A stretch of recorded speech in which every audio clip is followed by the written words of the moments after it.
जय श्री राम दोस्तों, आप सभी का हमारे YouTube चैनल पर स्वागत है। आज की यह सत्य घटना कल्याण के दिसंबर 2021 अंक से ली गई है। तो चलिए इस सत्य घटना का हम सभी श्रवण करते हैं। जय श्री राम। भगवान सब अच्छा ही करते हैं। घटना पुरानी है, मिस्र देश की बात है।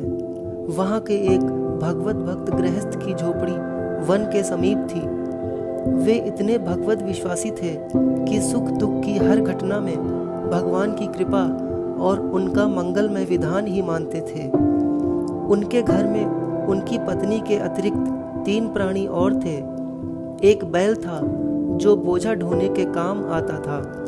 वही उस परिवार की आजीविका का साधन था, क्योंकि उसकी पीठ पर लादकर सामग्री बेचने वह व्यक्ति जाता था। एक कुत्ता था जो उस जंगल के प्रदेश में रात्रि को चौकीदारी करके उस परिवार की रक्षा करता था। एक तोता था और वह उस संतानहीन पति पत्नी को बहुत प्यारा था। वह तोता रात के अंतिम प्रहर में उस गृहस्थ को सदा जगा दिया करता था, उठो भगवान का भजन करो। एक रात्रि वन से निकलकर एक सिंह आया और उसने गृहस्थ के बैल को मार दिया। बेचारा कुत्ता क्या करता, सिंह के भय से ही भागकर वह घर में छिप गया था। गृहस्थ सवेरे उठा, मरे हुए बैल को उसने देखा और बोला, अच्छा हुआ, भगवान जो करते हैं अच्छा ही करते हैं। उनका यह विधान है, इसलिए अच्छा ही है। पति की बात सुनकर पत्नी झल्लाई, परंतु कुछ बोली नहीं। विपत्ति अकेले नहीं आया करती। उसी दिन किसी प्रकार तोता पिंजड़े से निकलकर उड़ गया और घर के कुत्ते ने ही उसे मार दिया। पुरुष को समाचार मिला तो बोला, अच्छा हुआ, भगवान जो करते हैं अच्छा ही करते हैं। स्त्री ने इस बार सिर पीट लिया। वह इतनी दुखी थी कि कुछ बोलने का उसमें साहस ही नहीं था।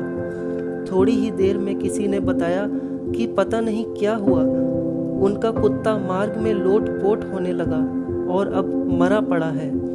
पुरुष ने फिर बोला, अच्छा हुआ, भगवान जो करते हैं वह हमारे हित के लिए ही करते हैं। इस बार स्त्री उबल पड़ी, अब आजीविकाहीन रहकर घर में पड़े रहो और खर्राटे लेकर सवेरे तक सो, क्योंकि भोजन देने वाला बैल तथा जगाने वाला तोता तो चला गया, कुत्ता भी गया।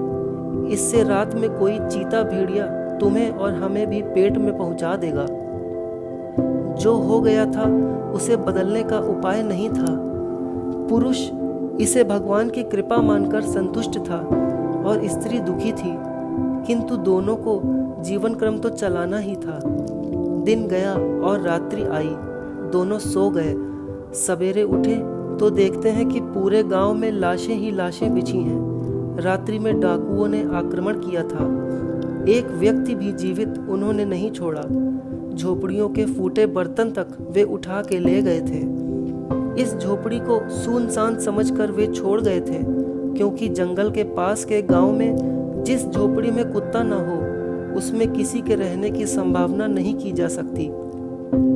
पुरुष अपनी पत्नी से बोला, साध्वी, यदि कुत्ता होता तो हम मारे जाते और बाहर बैल बंधा दिखता तो भी मारे जाते। तोता सवेरे हमें जगा देता तो भी डाकू आहट पाकर आ धमकते।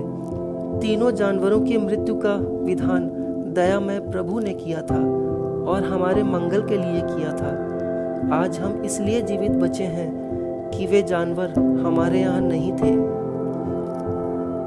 जय श्री राम दोस्तों।